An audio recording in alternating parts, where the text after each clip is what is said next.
السلام عليكم ورحمة الله وبركاته.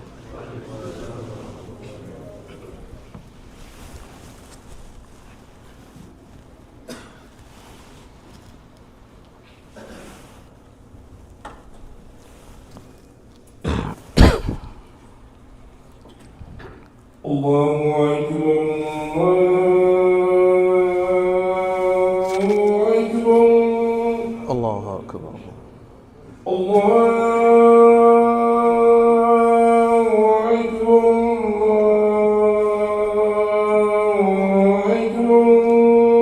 الله أكبر. أشهد أن لا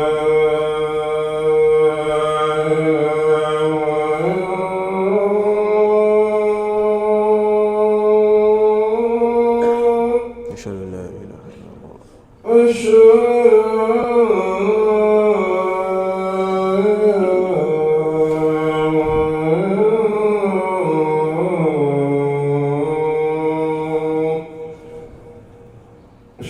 أن محمدا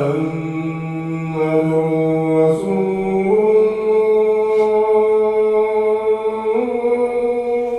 أشهد أن محمدا رسول الله. أشهد أن محمدا رسول الله.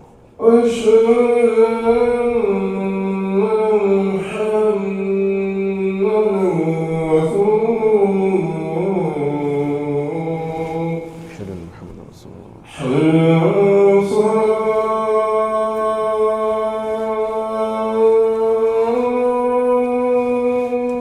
لا حول ولا قوة إلا بالله. حي على الصلاة.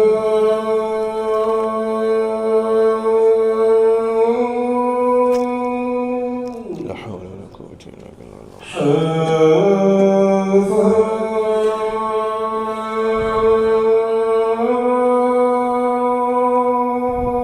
لا حول ولا قوة إلا بالله. حي على الصلاة.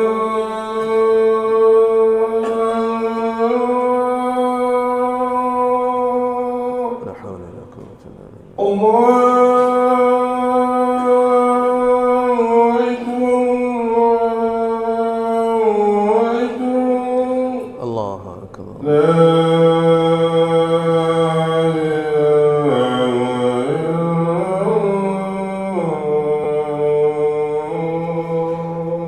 لا إله إلا الله. صلى الله عليه وسلم. محمد سيدنا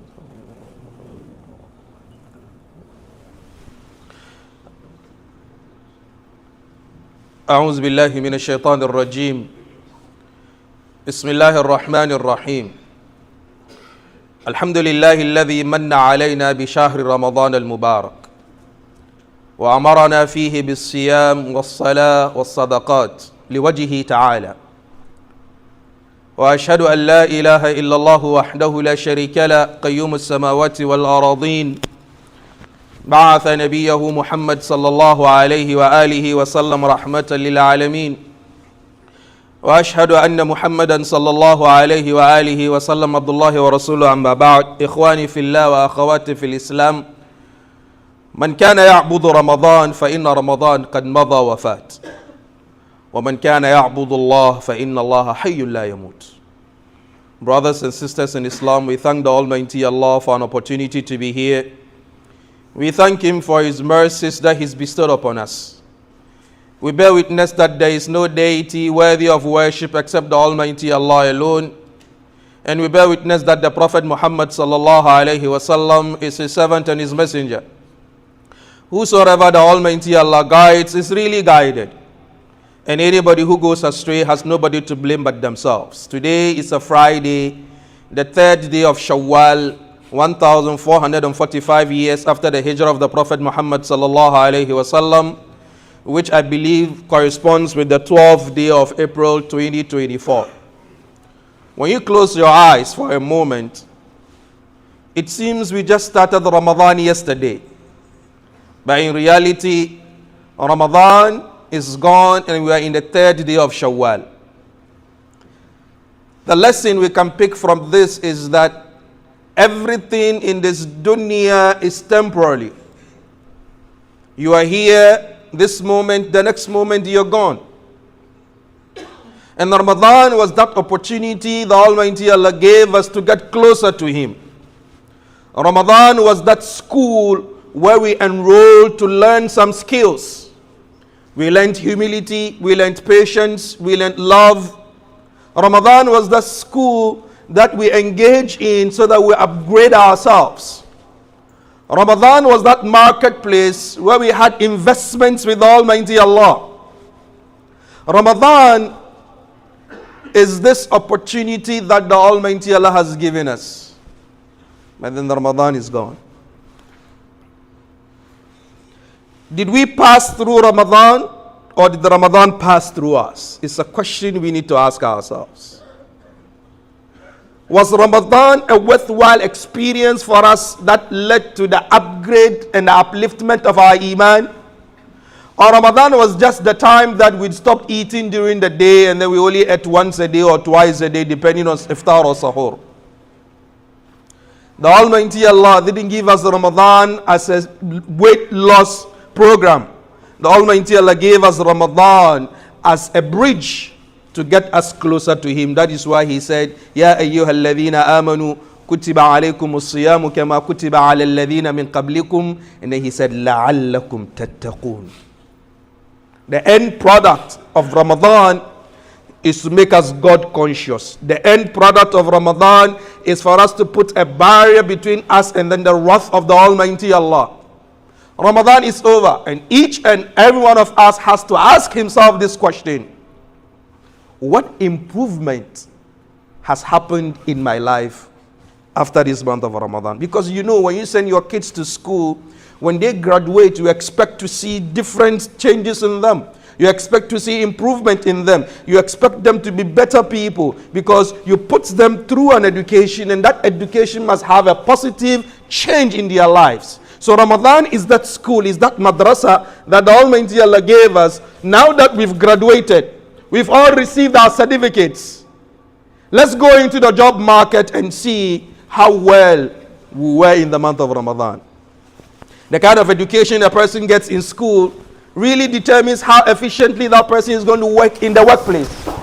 The kind of certificate we get from the month of Ramadan is a testament to how we are going to live our lives after the month of Ramadan. The Sahaba Ridwanullahi alayhim always anticipate the coming of Ramadan 6 months before Ramadan.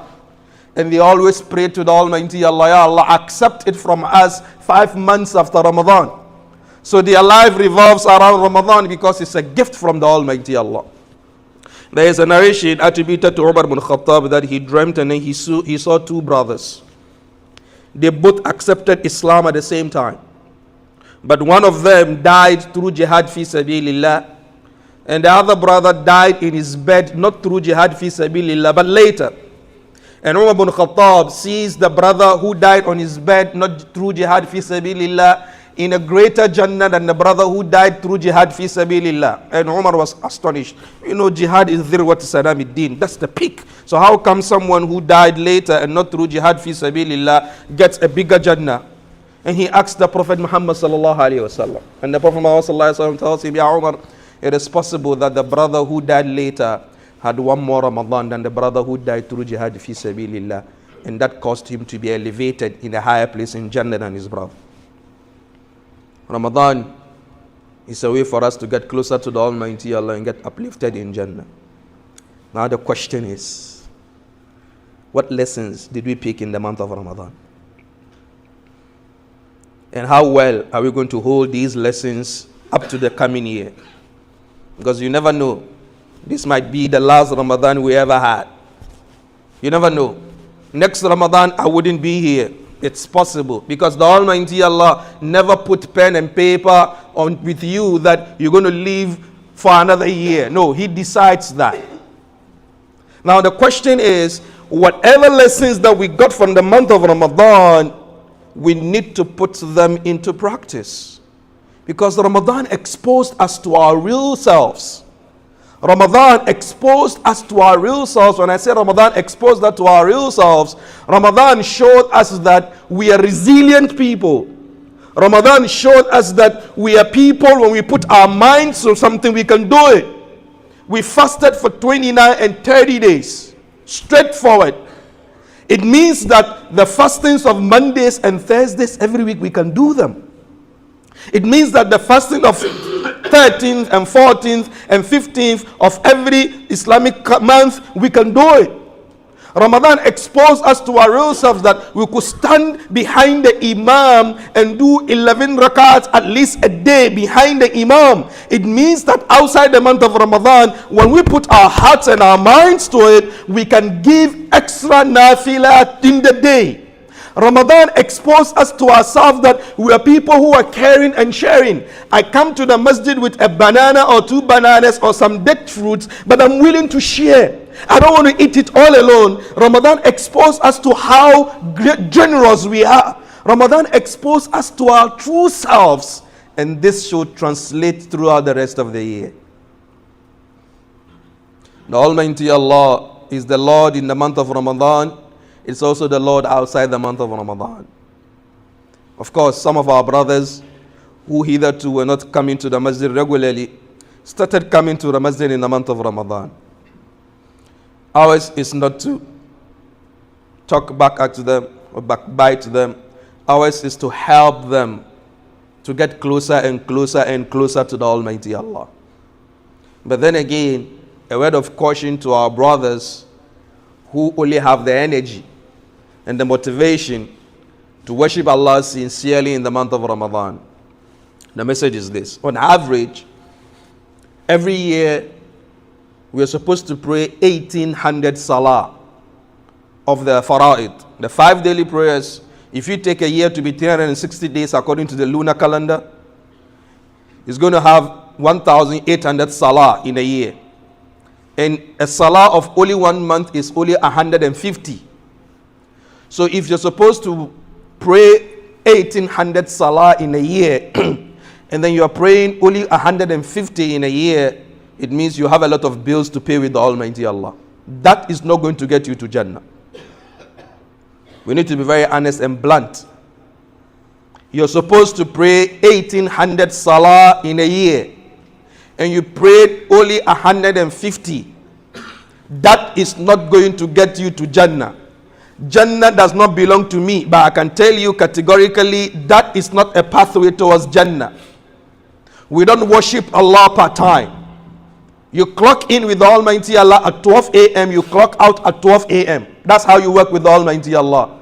Islam is a full-time job. It's a full-time service. You don't choose when to worship the Almighty Allah and when not to worship the Almighty Allah. The Almighty Allah is the Lord throughout the days and the nights and all the time. So when you clock in with the Almighty Allah, you stay in, clocked in. The only clocking out is when Malak al-Maut comes and then pulls you out of the dunya. That's the only clocking out. But other than that, you don't clock out with the Almighty Allah in the dunya. So for our brothers who were struggling with their iman and then they were able to come to the masjid, yes, we welcome them. We open our arms for them, but then a reminder to them and to us too that udkhulu fi silmi kafa. Surrender yourself in totality with the Almighty Allah. You do not have a part-time job with the Almighty Allah, because the Almighty Allah doesn't take care of you part-time. The Almighty Allah takes care of you full-time. So in serving the Almighty Allah, you need to do it full-time and not part-time. أقول ما تسمعون واستغفر الله لي ولكم ولسائر المسلمين من كل ذنب فاستغفروه إنه هو الغفور الرحيم.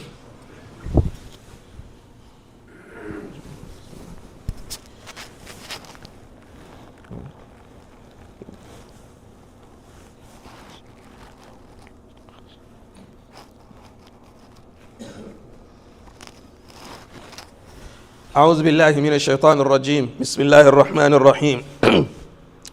رب اشرح لي صدري ويسر لي أمري واحلل عقدة من لساني يفقهوا قولي أما بعد. We're speaking about some of the lessons that we picked from Ramadan. We're having a review of the month of Ramadan. Historically, there are some events that happened in the month of Ramadan with the Prophet Muhammad sallallahu alaihi wasallam and the Sahaba. I want to pick 1 or 2 of them. At least we can pick some lessons from them moving forward. The Battle of Badr was fought on the 17th of Ramadan in the 2nd year of Hijrah on a Friday. The Sahaba were 313 as opposed to the Kuffar who were 1,000.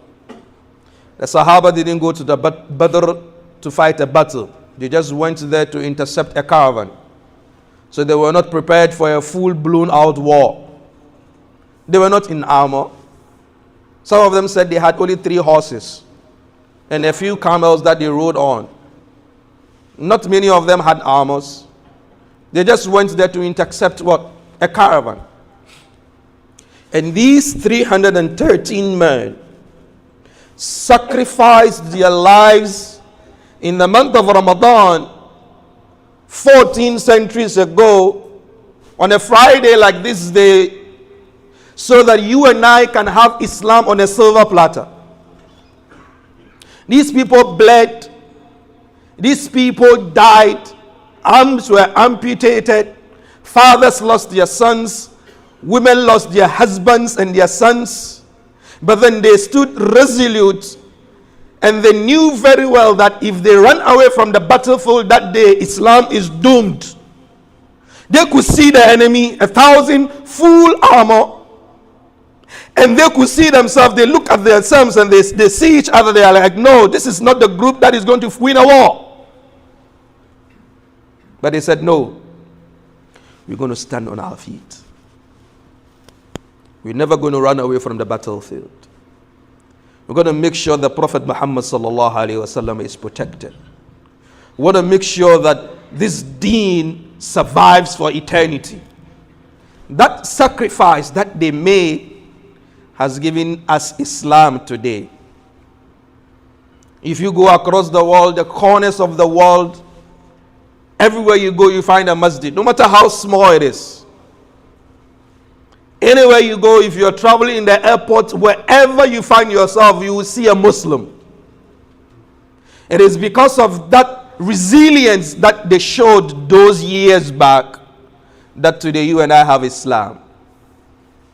What are we doing, you and I, today to preserve, protect, and send Islam to the next generation of Muslims? What are we doing? Ramadan proved to us that we are powerful. And in Ramadan, we were at the peak of our powers spiritually. We are at the peak of our powers physically. We are at the peak of our powers financially, emotionally, psychologically. Ramadan was that spiritual mechanical shop that we checked our engine oil of our iman, we checked the brake bands of our ma'asiyah, we checked the steering rag of our obedience to the Almighty Allah. Ramadan proved that to us that we are a very powerful community. How does that translate into our day in, day out lives after the month of Ramadan? And how well will the next generation of Muslims benefit from my sacrifice and your sacrifice? Never ever underestimate the contribution you are going to make to the success of this day. Never. Never ever. Even if it's $1 that you're going to give out, be so positive and optimistic about it that this is going to serve a purpose. Even if you're coming to the washroom to come and clean the place so that brothers can have comfort in using the place, never ever underestimate that activity. Even if you come here to have, the hoover to just, the canvas to clean the mats, never ever underestimate that, because this religion survived through collective responsibility. At the Battle of Badr, before the battle started, a man by name Khabbab ibn al-Munzir came to the Prophet Muhammad sallallahu alaihi wasallam, and he said, Ya Rasulullah, this place that you've camped, is it wahy from Allah or it is your own strategy? And the Prophet Muhammad sallallahu alaihi wasallam said, it is a strategy. Because the Sahaba, they always ask the Prophet Muhammad sallallahu alaihi wasallam this question, Ya Rasulullah, is it wahy? If it is wahy from Allah, they don't have anything to say. But then if it is a strategy, personal opinion of the Prophet Muhammad sallallahu alaihi wasallam, he gives them the opportunity to also what? To also bring their ideas. That is why you have in the Quran, وَأَمْرُهُمْ شُورَى بَيْنَهُمْ. They have a lot of discussions. And then Abu Khabbab says, Ya Rasulullah, I don't think this is a place where we should camp. And the Prophet said, Khabbab, why? He said, Ya Rasulullah, majority of the wells in Badr are at this side. Let's go and camp right in front of the wells. When the kuffar come, they don't have any option but to camp opposite us. In the heat of the battle, we have access to water. They do not have access to water. And the Prophet Muhammad sallallahu alaihi wasallam said, Sahaba, let's move and come this place. This is the single contribution that Khabbab ibn al-Mundhir gave, and then it saved the day. Never ever underestimate your contribution to the deen. Even if the only thing you can do is raise your child as a responsible member of the community, wallahi, that is enough for us. Make sure that you raise your child as a responsible member of the community. This individualistic mindset is not Islamic. Nobody is independent. We all depend on each other. This is our deen. This, I am alone, I can do whatever I want to do. No, that is un-Islamic. You owe it a responsibility to the community to be a responsible member of the community. You owe us that. Each and every one of us owes each and every one of us nurturing the next generation of Muslims to be responsible members of the community. If you do not nurture them right, they will start slapping you in the house before they come and beat us in the masjid. And this is a fact. When the Sahaba were resilient at the Battle of Badr, what was the result? 6 years later at Fathu Makkah, they came back again in the month of Ramadan. A country or a city that they were kicked out, where their wives were taken away from them, where their businesses were destroyed, where their monies were seized, where they were kicked out, killed, maimed, and destroyed, and ostracized, and spat upon, and all bad things were done to them. They came back when they were 313 at the Battle of Badr. They came to Fathu Makkah with a 10,000 strong army in the month of Ramadan. When they were resilient in Badr, the Almighty Allah gave them Fathu Makkah. And when they entered Makkah, they didn't behave like the Crusaders behaved when they entered Palestine and massacred the Muslims and the Christians and the Jews. No. The Prophet Muhammad sallallahu alaihi wasallam said, "Man dakhala dara Abi Sufyan fahuwa amin. Man aghlaqa alayhi babahu fahuwa amin. Man dakhala al-masjid fahuwa amin." The Prophet Muhammad sallallahu alaihi wasallam was giving the people an opportunity to be safe. If you stay home, you are safe. If you go to the house of Abu Sufyan, you are safe. If you go into the haram, you are safe. And when the whole Meccan community was brought in front of him, he asked them, Ya Ahla Makkah, ماذا تظنون أني فاعل بكم? What do you think I'm going to do to you today? Because they knew they persecuted him, they knew they beat him, they knew they killed his companions, they knew they did all this evil, they killed his uncle, they did all these evil things, they knew. And he said, Akhun Kareem, wabnu Akhin Kareem. You are a noble brother, the son of a noble brother. And then he tells them, Idhabu fa antum at-tulaqa. Go, you're free, I don't have anything to do with you. This is the lessons we pick in the month of Ramadan. From the life of the Prophet Muhammad sallallahu alaihi wasallam, and from the life of the Sahaba. If the whole world is to look at Fathu Makkah as an example, we wouldn't find Gaza being bombarded and killed and the whole world is quiet. We wouldn't find countries like Sudan having all these turmoil. We wouldn't find Iraq or Syria or Yemen having all these problems. If the whole world is to go back and look into the seerah of the Prophet Muhammad sallallahu alaihi wasallam and pick lessons from it, wallahi, we will live peacefully even though we differ in a lot of things. George Bernard Shaw, an Irish man, said, if Muhammad sallallahu alaihi wasallam, he was not a Muslim, he said, if Muhammad, the Arab prophet, was alive in the 20th century, he will solve the problems of the known world whilst only drinking coffee. ربنا آتنا في الدنيا حسنة وفي الآخرة حسنة وقنا عذاب النار ربنا لا تزغ قلوبنا بعد إذ هديتنا وهب لنا من لدنك رحمة إنك أنت الوهاب. ربنا إنك جامع الناس ليوم لا ريب فيه إن الله لا يخلف الميعاد. ربنا تقبل منا صيامنا، ربنا تقبل منا صيامنا، ربنا تقبل منا صيامنا وصلاتنا